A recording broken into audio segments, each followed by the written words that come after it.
नमस्कार, आप देख रहे हैं वैश्य व्यापार न्यूज चैनल में। आपके साथ माधुरी कश्यप। चलिए शुरुआत करते हैं खबरों के साथ।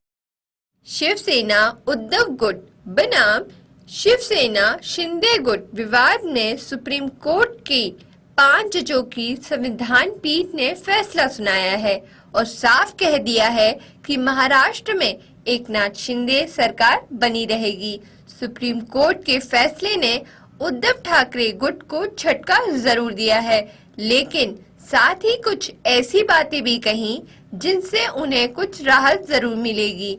सुप्रीम कोर्ट ने कहा कि राज्यपाल का फ्लोर टेस्ट फैसला गलत था और अगर उद्धव ठाकरे ने मुख्यमंत्री पद से इस्तीफा नहीं दिया होता तो उन्हें राहत दी जा सकती थी। सुप्रीम कोर्ट ने साफ कहा, उद्धव ठाकरे सरकार को बहाल नहीं किया जा सकता क्योंकि उन्होंने स्वेच्छा से इस्तीफा दिया था और फ्लोर टेस्ट का सामना नहीं किया था, इसलिए उनके इस्तीफे को रद्द नहीं कर सकते।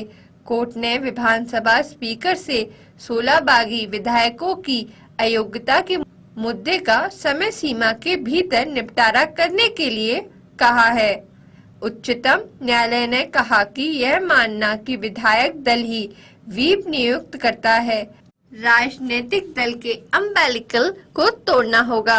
कोर्ट ने कहा कि इसका मतलब है कि विधायकों का समूह राजनीतिक दल से अलग हो सकता है। पार्टी द्वारा व्हीप नियुक्त किया जाना 10वीं अनुसूची के महत्वपूर्ण है।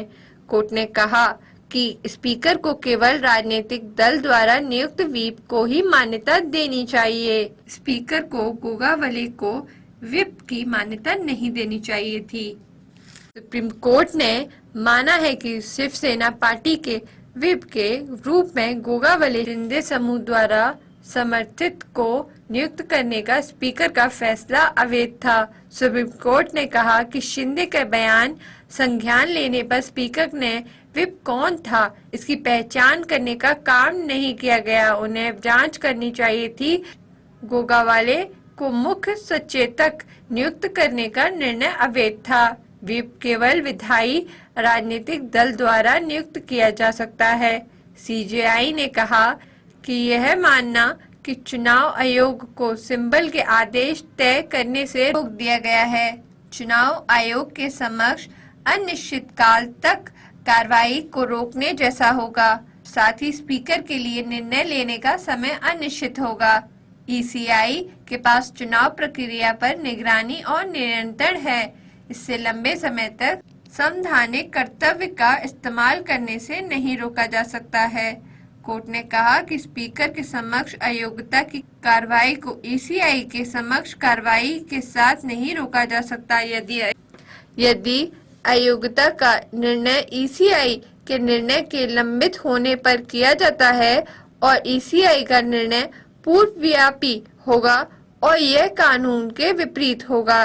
सीजेआई ने कहा कि गवर्नर की भूमिका के बारे में भी हमने विस्तार से आदेश में लिखा है क्योंकि याचिकाकर्ता ने गवर्नर की भूमिका पर सवाल उठाए हैं।